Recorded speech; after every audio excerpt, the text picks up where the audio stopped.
చంద్రబాబు నాయుడు గారికి లేనిపోయిన తలకాయపడి వచ్చిందండి. ఎలా అంటే ఆయన యూఏఈ పర్యటనలో ఉన్నారు, ఆయన కావచ్చు, లోకేష్ గారు కావచ్చు, ఓ బృందం యూఏఈ పర్యటనలో ఉన్నారు. ఆయనకి లేనిపోయిన తలపోట్లు ఆంధ్రప్రదేశ్లో ఆయన లేని టైంలో ఎక్కువగా మొదలయ్యాయి. కాబట్టి దాని మీద ఆయన చాలా సీరియస్గా ఉన్నారు. నేను చెప్తున్న ఈ 12 మంది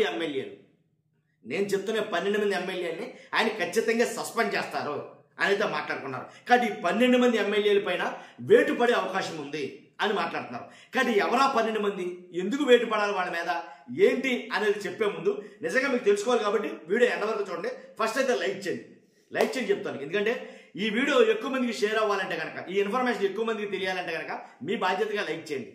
నాకు కూడా మోటివేషన్గా ఉంటుంది. కొత్తగా మన ఛానల్ ఇస్తే పక్కాగా సబ్స్క్రైబ్ చేయండి. మీ అమూల్యమైన అభిప్రాయాన్ని కామెంట్ రూపంలో తెలియజేయండి. నిజంగా 12 మంది ఎమ్మెల్యేల గురించి చెప్పే ముందు నేను ఒక ఎమ్మెల్యే గురించి చెప్పాలి, కొలికిపూడి గురించి. రాష్ట్రం మొత్తం ఆయన గురించే మాట్లాడుకుంటుంది, కొలికిపూడి శ్రీనివాసరావు గారి గురించి. కాబట్టి ఈయన చేసిన కొన్ని ఆరోపణలు చూస్తే కనుక, టీడీపీ గురించి ఈయన చేస్తున్న కొన్ని ఆరోపణలు చూస్తే కనుక ఒక టిక్కెట్ ఇవ్వడం కోసం ఎంత దారుణంగా ఎన్ని కోట్లకు అమ్మేసుకున్నారు కూటమి నాయకులు అనేది దీన్ని బట్టి అర్థమవుతుంది. ఆయన చెప్పింది వాస్తవం అయి ఉంటే కనుక.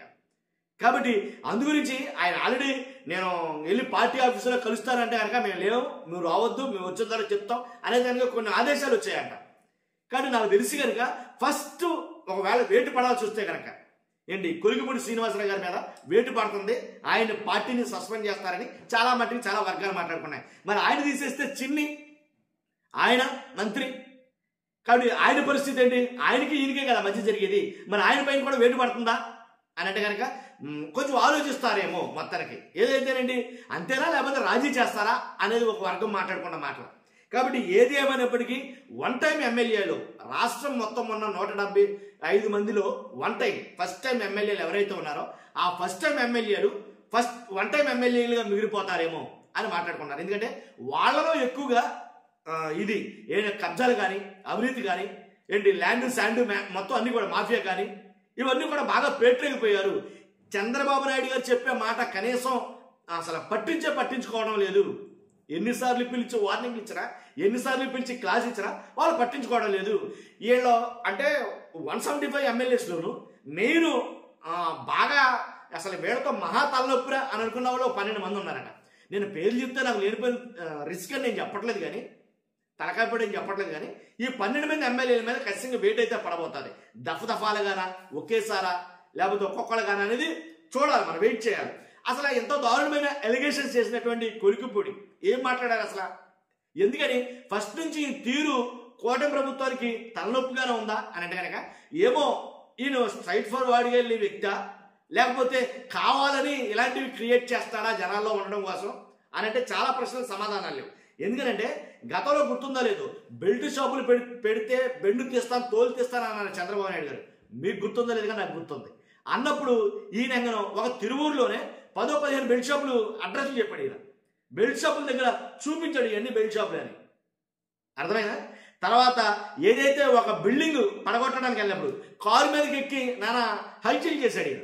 ఇలా ఒకటి కాదు రెండు కాదు, కొలికిపూడితోటి కూటమి ప్రభుత్వంలో ఫస్ట్ నుంచి కొరువు పెట్టుకున్నట్టే ఉంది. ఇప్పుడు ఏం మాట్లాడుతున్నారంటే కనుక, ఎంపీ చిన్ని తిరువురు పర్యటనలో తనపై చేసిన ఆరోపణలకు ఎమ్మెల్యే కొలికిపూడి ధీటైన సమాధానం ఇచ్చారని చెప్పాలి.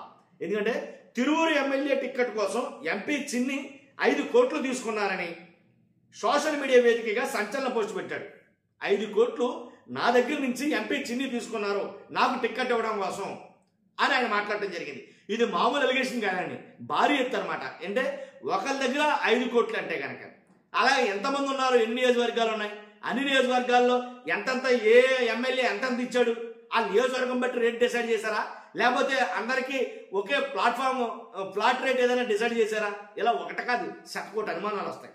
కాబట్టి 2024లో ఎన్నికల్లో చిన్ని తనను 5 కోట్లు అడిగారని, తన బ్యాంకు ఖాతా నుంచి విడతల వారీగా సొమ్మును ఆయనకి ఇచ్చారని ప్రకటించారు. 2024 ఫిబ్రవరి 7న 20 లక్షలు, మరుసటి రోజు మరో 20 లక్షలు, ఫిబ్రవరి 14న 20 లక్షలు, తదుపరి చిన్ని పిఏకి ఎవరైతే మోహన్ కొన్నాడో ఆయనకి 50 లక్షలు, గొల్లపూడిలోని తన మిత్రుల ద్వారా మరో 3,50,00,000 ఆయన ఇవ్వడమైతే జరిగిందంట. ఈ వివరాలన్నింటిని ఆయన విత్ ప్రూఫ్స్ తోటి ఏదైతే ఆయన అకౌంట్ ఐసిఐసిఐ అనుకుంటా ఆ బ్యాంకు స్టేట్మెంట్ కూడా పెట్టాడు ఆయన. ఇది మరీ అసలు అసలు ఎవరో ఊహించింది, ఇది ఊహించిన పరిణామం. అంటే ఒక్కసారి ఈయన ఇక్కడ ఇలా మాట్లాడేదానికి యూఏఈలో ఉన్న చంద్రబాబు నాయుడు గారికి షాక్ తగిలిందని చెప్పాలా. పర్యటన రద్దు చేసుకుని రావాలా ఏంటి, అసలు ఏం జరుగుతుంది ఆంధ్రప్రదేశ్లో అర్థం కాని పరిస్థితి. కాబట్టి ఇలాంటి ఖచ్చితంగా ఉన్నారు. అంటే మీకు ఇంకా చెప్పాలంటే కనుక ఉమ్మడి గోదావరి జిల్లాలో 2 ఎమ్మెల్యేలు ఉన్నారు. అలాగే మొత్తం మీద ఉత్తరాంధ్రలో 6 దాకా ఉన్నారండి. అలాగే జనసేనలో 2 ఎమ్మెల్యేలు. జనసేనలో అంటే నేను చెప్పిన బాగా వాళ్ళ పెచ్చ పీక్స్కి వెళ్ళిపోయిన వాళ్ళు అనమాట ఈ 12 మంది. సాధ్యమైతే అంటే లేదు కుదరదు చెప్పడానికి, అందువల్ల నేను ఆలోచిస్తున్నాను. అంతకుమించారు చూస్తున్న మీరు అందరూ కూడా మీ అభిప్రాయం తెలియజేయండి. ఫస్ట్ లైక్ చేయండి, మీ ఎమ్మెల్యే ఎలా ఉన్నాడు ఏంటో కామెంట్ రూపంలో తెలియజేయండి. కొత్తగా మన ఛానల్ ఇస్తే సబ్స్క్రైబ్ చేయండి. Thank you very much.